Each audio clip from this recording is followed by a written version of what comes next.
So this is the Woolsey Fire burn map from NASA, and in the upper right-hand corner you can see where the SantaSusana Field Laboratory and where it started, and here's a zoomed-in shot. This drone footage was provided, it's wonderful, you can see looking to the west where the fire went along this road, and that we're very lucky that it blew away from the main portions of Area 4. But there's still a lot of areas that we have questions about. The sodium reactor experiment used to have a tarp on it, and that appears to be damaged now. So that's another question that we have.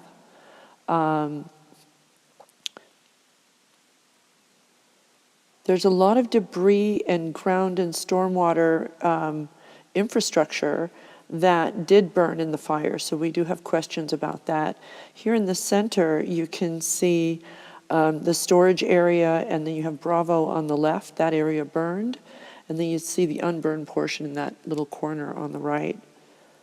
But this storage area and the infrastructure all did burn, and here you can see a closer shot of the SRE and where the tarp should be, and it doesn't appear to be there. We also have questions about the RMHF and that drainage. It appears to be burned as well. This is a picture of Bravo, and you can see that engineered pond. That area also burned. So that's an area with a clay cap that has apparently also gone up in flames. So these areas that were particularly black, that really shows that there was more that burned there, more fuel. The Alpha Bravo fuel farm is in this area, so that is another question as far as where and what inventory burned in this process.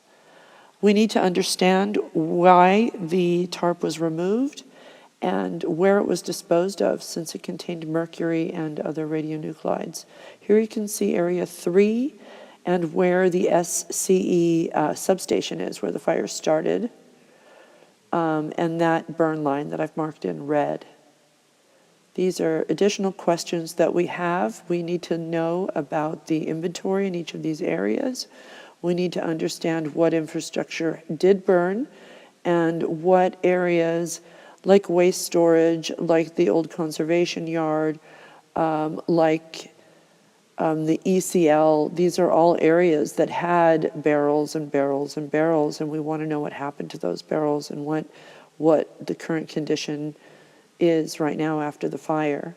All of these areas, you can see soil stains, which I've marked in yellow on the right, and this is on the ELV, so we, again, have a lot of questions. In the far background, you see portions of Area 4 that did burn. So on the right, you see that it didn't, but on the left, it did, and same with STL4. This is another area where highly energetic and exotic materials were used, and I don't mean exotic in the good way.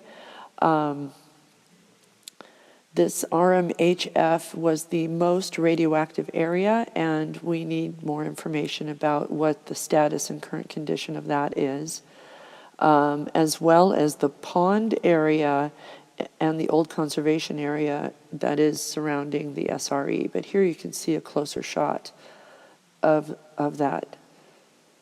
So we have lots of questions here. These are the unannotated, so you can see and pause. But this drone footage is really helpful. The next part that I want you to take a look at. The ECL area burned.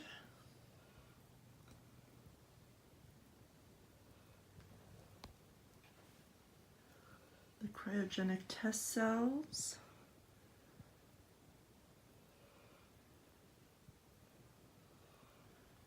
The southeast drum storage.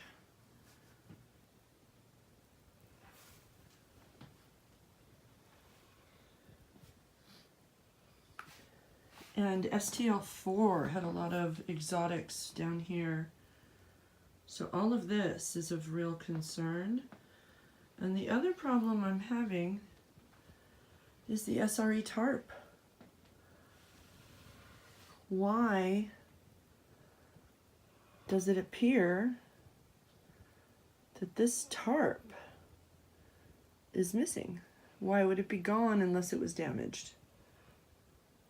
It was brand new and beautiful most recently. So this is an old picture, because this is an old version of Google Earth, but the most recent one on Google Earth today shows a very enhanced tarp. So all of this, we're very thankful, did not burn, or most of it. But down here where we had the hot lab, this area might have burned. We need to know where that line is, because that isn't at all clear from what we've been able to see at a close distance. So this area, we have questions. We have hydrazine questions. We have a lot of questions. Oh, also, the RMHF. This drainage, I believe, did burn. So we need to see this hillside. We need to see current photographs and inventories.